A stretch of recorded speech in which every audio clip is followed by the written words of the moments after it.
कभी ना कभी आपके दिमाग में ये सवाल आया होगा कि चाइनीज और जापानीज इतने सिमिलर क्यों दिखते हैं, लेकिन क्या आप जानते हैं कि वो ना सिर्फ एक जैसे दिखते हैं बल्कि इनकी सिमिलैरिटी की वजह से बहुत से लोग अब तक जान भी गंवा बैठे हैं। हजारों साल पहले दोनों इलाकों में एक ही तरह की कम्युनिटीज रहती थी। इनके एंसेस्टर ज्यादातर एक ही रीजन यानी ईस्ट एशिया से ताल्लुक रखते थे। इसी वजह से इनके चेहरों की कुछ खास चीजें एक जैसी डेवलप हुई, जैसे आंखों के ऊपर एक्स्ट्रा फोल्ड, चेहरे की हड्डी का ब्रॉड होना और बालों का ज्यादा थिक होना।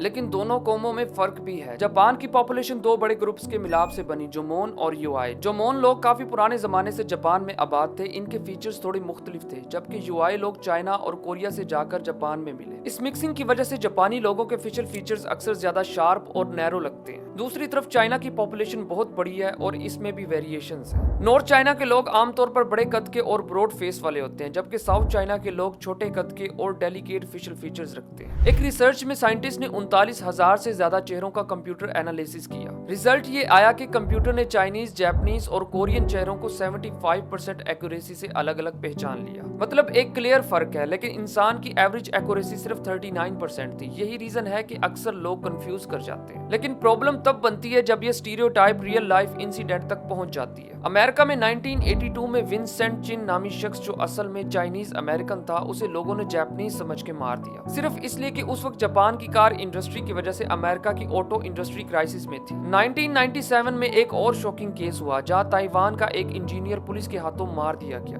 क्योंकि उन्होंने इसे निंजा समझ लिया था, यानी जापानीज वॉरियर स्टीरियोटाइप। चाइना के अंदर भी ऐसे केसेस हो चुके हैं। 2023 में वुहान के एक पार्क में एक लड़की ने चाइनीज ट्रेडिशनल ड्रेस पहनी हुई थी, लेकिन स्टाफ ने इसे जापानीज समझकर उसे पार्क से बाहर निकाल दिया। इसी तरह 2025 में एक चाइनीज लड़की ने मूवी कैरेक्टर का कॉस्प्ले किया। लोगों ने समझा कि ये जापानीज है और उस पर हमला कर दिया।